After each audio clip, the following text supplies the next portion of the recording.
Olá, pessoal! Sejam bem-vindos ao canal da Conexe com Especialistas. Eu sou o Sargon Seranto, sou o diretor executivo aqui da Conexe e hoje, no episódio de número 9, convidei novamente a nossa amiga Ana Querubina.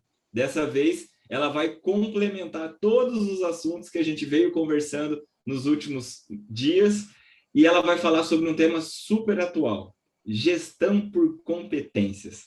Querubina, novamente eu gostaria de reafirmar que nós não vamos fazer nenhuma apresentação formal. Se você está aqui com a gente, é porque é especialista. Mas conta para nós um pouquinho mais do porquê que você escreveu sobre gestão por competências. Sargon, na realidade, eu optei também por gestão por competências, porque a gestão por competência é o grande complemento da educação corporativa. Falar em educação corporativa ou universidade corporativa, como já disse antes, independente do título, é falar em gestão por competências. E a gestão por competências talvez seja onde haja um dos maiores equívocos no mercado por parte de RH. É comum a gente ouvir pessoas que falam: a minha organização ela trabalha por competências. Como é que eu sei que uma organização trabalha por competências? Está alinhada estrategicamente ao negócio? Eu faço uma única pergunta: e quais são as competências do negócio?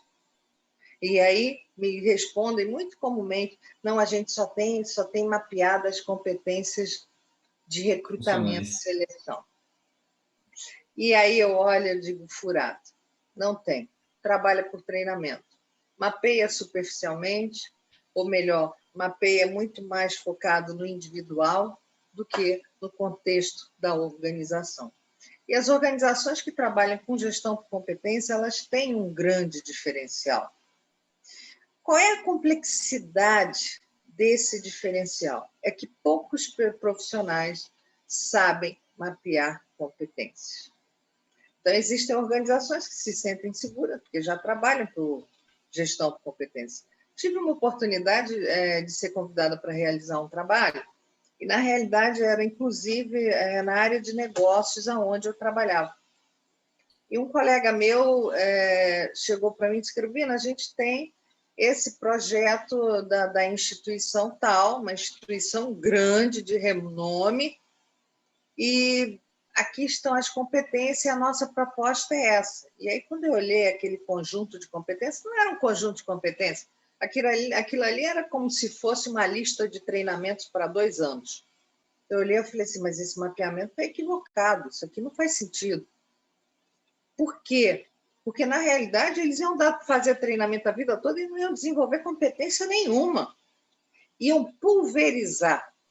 O processo da gestão por competências, o menos é mais, que é justamente a máxima completamente distinta do treinamento. O treinamento, o mais é mais. Quanto mais treinamento, enche, está todo mundo preparado. Conversa nenhuma. E falo sobre isso tecnicamente do ponto de vista da andragogia, do ponto de vista do desenvolvimento de competências, do ponto de vista do processo de aprendizagem, do desenvolvimento de pessoas. Então, eu olhei para aquilo ali e disse assim: mas olha, isso aqui está completamente equivocado. Como é que você vai montar uma proposta em cima disso? Isso aqui tem que voltar para rever essas competências. Eles vão ter um custo altíssimo em termos de investimento e não vai desenvolver. Falou assim: não, eu tenho que apresentar a proposta. Eu disse: então, siga com a sua proposta. Eu acho que tem uma coisa muito importante, que é o compromisso que a gente tem. Quando a gente fala, por exemplo, quando você começou com a Conexe, uma das coisas que mais me chamou a atenção foi a seriedade, o compromisso com o resultado, e não com a venda. A venda ela não representa nada. Ao contrário, ela representa um buraco, se a partir dali não gerar o resultado. Então, escolhi gestão por competências porque, para dar alguns alertas, e o primeiro deles errou o mapeamento de competências, erra tudo. Um outro ponto muito importante com relação à gestão por competências é que as pessoas acham que gestão por competência você implanta numa organização e em um ano está tudo implantado. Oh, Jesus!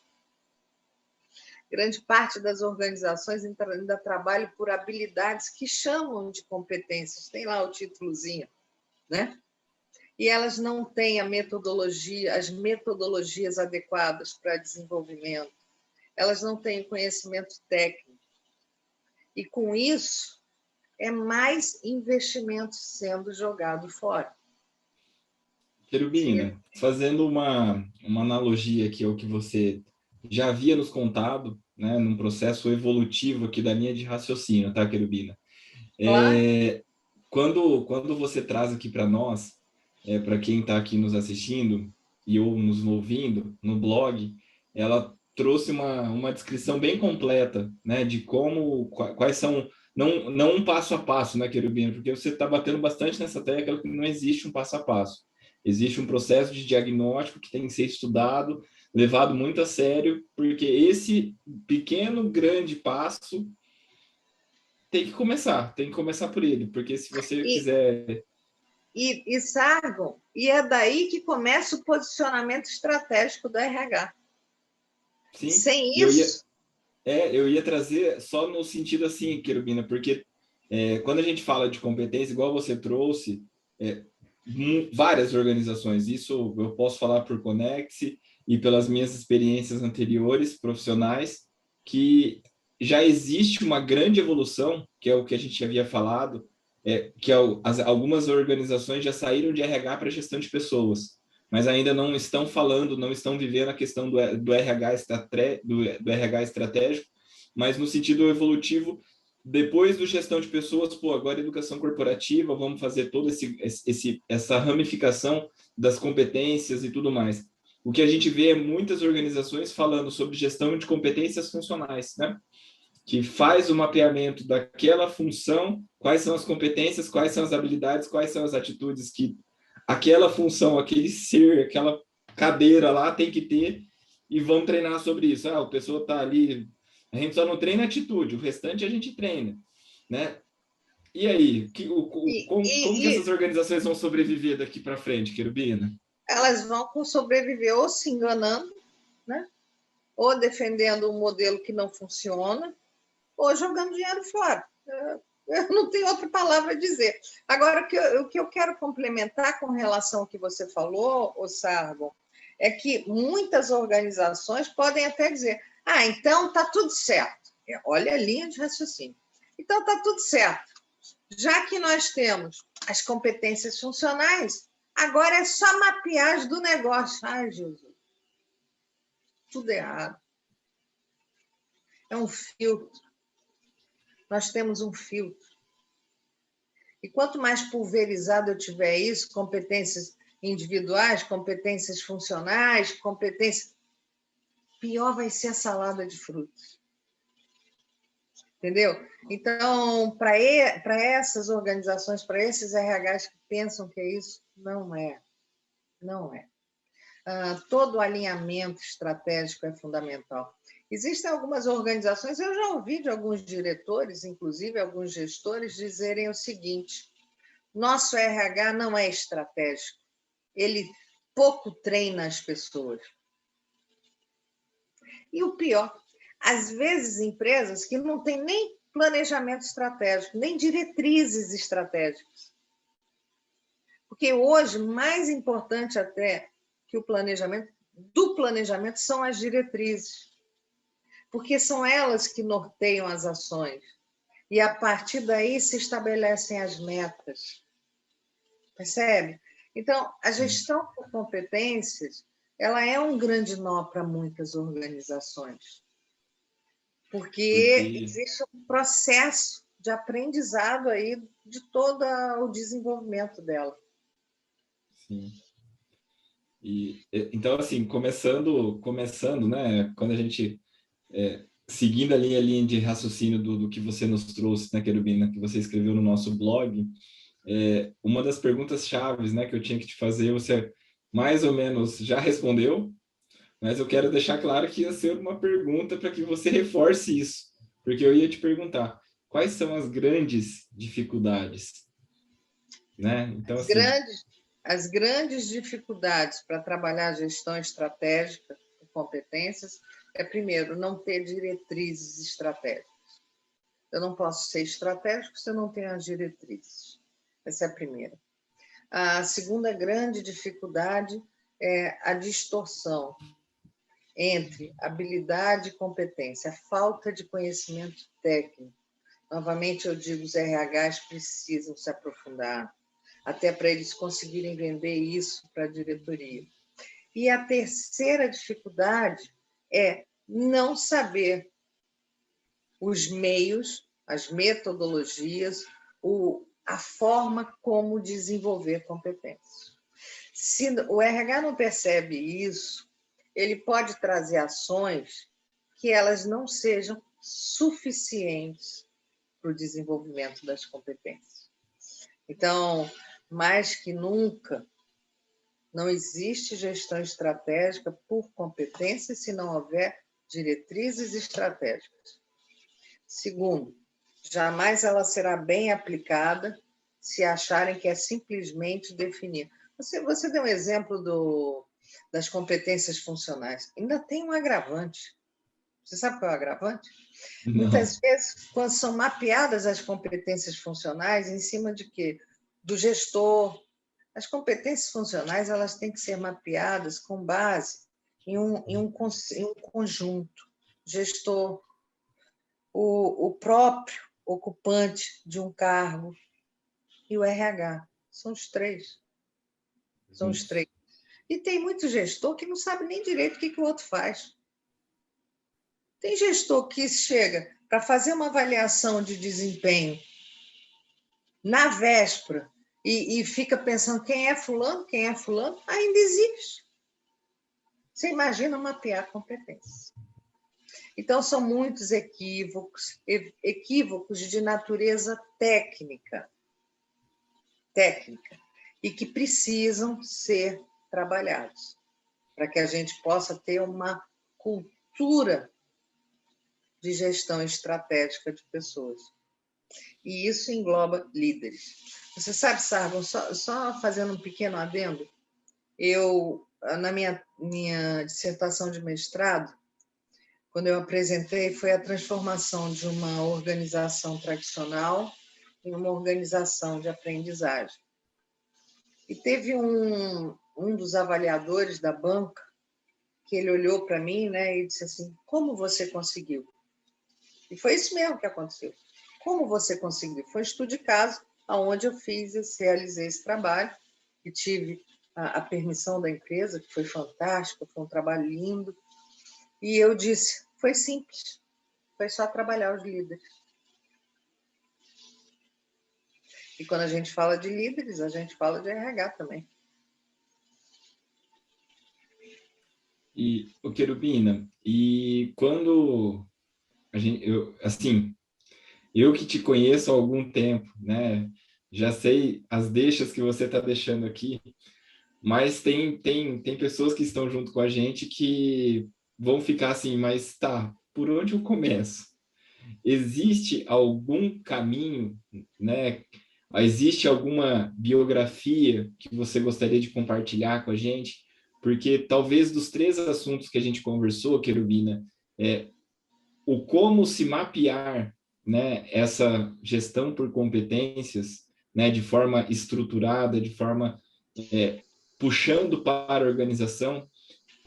A gente tem alguns clientes aqui que a gente não foi processo de consultoria, mas foi processo de afirmação, de validação, né, da gente trazer para profissionais, tá super legal, faz sentido, estamos vendo o planejamento estratégico, estamos vendo o planejamento estratégico do RH e conseguimos validar que essas, de fato, são as competências da organização, não é as Tá. competências do cargo, né?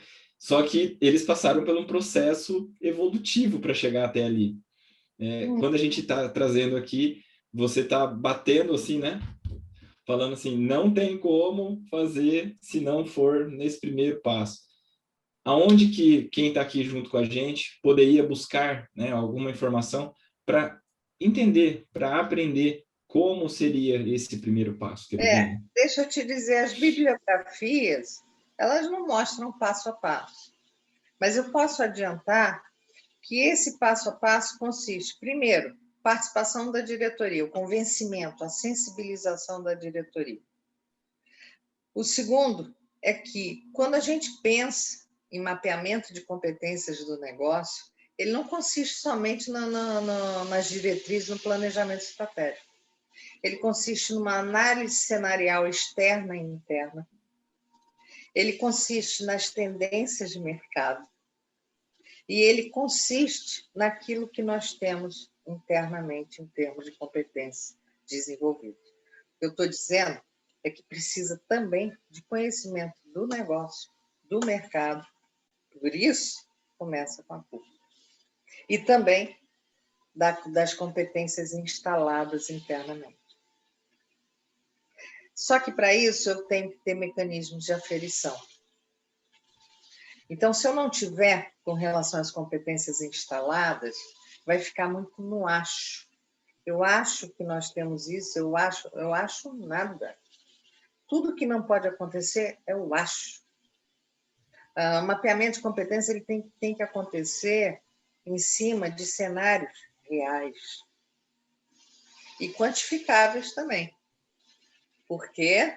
Porque amanhã, ao serem trabalhadas essas competências, elas precisam ser apresentadas em forma de resultado, de transformação, de mudança e de ganho de competitividade para o negócio. Entendeu, sabe? Volta o famoso ROI, né? É o ROI. É isso aí. O famoso ROI. E aí, para quem está dentro, né, nessa área de educação, né, dentro do RH, sabe o quanto a pergunta, o ROI, a gente recebe todos os dias, né, da nossa diretoria, do nosso consumidor interno, né, fala, tá, mas me apresenta, me materializa aí o quanto que isso vai trazer de fato o retorno para a gente. Você sabe, Sargon, que você me fez refletir uma coisa importante que eu era para ter dito até naquele dia, quando nós fizemos aquela gravação com relação ao futuro do trabalho, né? Que é o seguinte: quando a gente fala do ROI, a gente precisa desenvolver mecanismos e indicadores claros. Organizações que ainda trabalham com mecanismos de avaliação de reação, de satisfação, isso não indica resultado. Muita atenção. Da mesma forma com relação à competência. Precisamos ser mais lógicos, ser mais assertivos, porque quando eu falo de gestão por competências, eu estou falando de um conjunto. Nós temos o core competence, que são as competências, né, centrais, mas centrais e funcionais, e são essas competências que vão reger todo o ecossistema de gestão de pessoas. Seleção, desenvolvimento, avaliação, remuneração, assessment. Então, elas têm que estar contidas. Por isso, você não implanta, você até implanta se botar um sistema, e esse é o grande problema. Gestão por competências em um ano. Isso não existe, porque eu preciso desenvolver uma cultura voltada a isto. Que isso seja incorporado. A cada sub-área é preciso preparar os gestores. Se eu falo de seleção por competências, eu tenho que prepará-los para desenvolver perfil, para eles elaborarem perguntas, questionamentos em cima de competências. Se eu falo de desenvolvimento, fora toda a estruturação. Já ouviu falar que o apressado come cru? Tem uma empresa que eu achei ela fantástica, gente. Ela é uma empresa de grande porte, já tem anos. Eu já não lembro mais qual é o nome, gente. Porque inclusive foi um benchmark, né, que um aluno trouxe. Eles levaram 10 anos para falar em avaliação de performance, porque durante esses 10 anos eles trabalharam massivamente feedback, feedback, feedback. Então, por trás de algo que parece muito complexo, tem algo muito mais simples para se trabalhar em cada uma dessas sub-áreas, ou mesmo na cultura como um todo. Quando a gente vê a coisa muito difícil, falando, abordando dessa forma, parece que tem uma grande complexidade. Não, ela é simples, ela não é complexa, ela é simples. Mas é preciso ter o conhecimento e saber o passo a passo, o tempo. Tudo tem um time, dependendo da cultura organizacional. Ainda tem esse aspecto. Muito legal, Querubina, muito legal. Eu que vivo disso, né, que estou todos os dias nas empresas, né, batendo na porta de novos clientes, e quando a gente começa a viver a realidade deles em relação aos desafios que eles têm pela frente, tudo isso que você está comentando são os desafios que de fato aparecem no dia a dia dessas organizações. Então é muito bom saber que eu tenho uma pessoa com quem eu posso contar para esses desafios, porque um dos nossos pontos principais aqui da Conex é encontrar as pessoas certas para os desafios certos. Então estamos em boas mãos. Quem está aqui nos assistindo ou nos ouvindo, ou para quem já acabou lendo todo o texto, sabe que por detrás de todo esse nosso bate-papo existe toda uma teoria, toda uma forma enraizada de fazer a coisa certa, né? E eu acho que entra, né? Eu penso que, Querubina, o ponto principal do que a gente pode agregar, né, às empresas aqui do Brasil e do mundo é que o pensar simples, né, ele é extremamente verdadeiro, mas não só o pensar simples, é o fazer simples. Você sabe, Sarro, eu tive um professor, nós da área de humanas, muitas vezes temos um certo receio com relação à área de exata, né? E aí, no MBA, eu tive um professor, Puccini, o nome dele. Aliás, não sei nem onde ele está, já fazem tantos anos. E aí veio matemática financeira. E aí, quando chegou a matemática financeira, eu olhei para aquilo ali e falei, meu Deus do céu, e agora?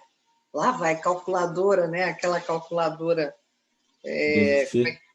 Isso. Eu disse, meu Deus do céu, já começou com a calculadora, né? Gente, acho que foi um dos melhores. Aliás, não foi só ele, não. Eu tive uma também jurídica, acho que era Andréa Martelato. Que coisa. E uma de faculdade, que foi Terezinha Farrá, paulista, e ela me deu aula sobre filosofia. Que fantástico. Então, tem professores que marcam muito a nossa vida. E esse que eu estou falando de matemática financeira, foi porque quando ele entrou, que ele começou a falar, ele, em poucas palavras, ele transformou a matemática financeira nisso aqui. Nada. Isso é simples. É simples. Então, às vezes, quando a gente bota muita complexidade, dificulta, né? Ou seja, para explicar, as pessoas se distanciam da compreensão. As coisas, você só aprende quando você as torna bem simples. E com o tempo as pessoas vão aprendendo nas trocas, nos compartilhamentos, e assim no dia a dia também, nessa. É isso aí, Querubina. Querubina, mais uma vez, quero agradecer você estar aqui com a gente no Eu nosso que episódio agradeço. de número 9 do Conecte com Especialistas. Hoje, novamente, tivemos aqui a nossa querida Ana Querubina. Querubina, a gente coloca nosso canal à disposição, seja no nosso site da Conecte ou também nas nossas redes sociais. Se a pergunta não for respondida por mim, eu vou conectá-los com algum especialista que possa vir responder as dúvidas de vocês.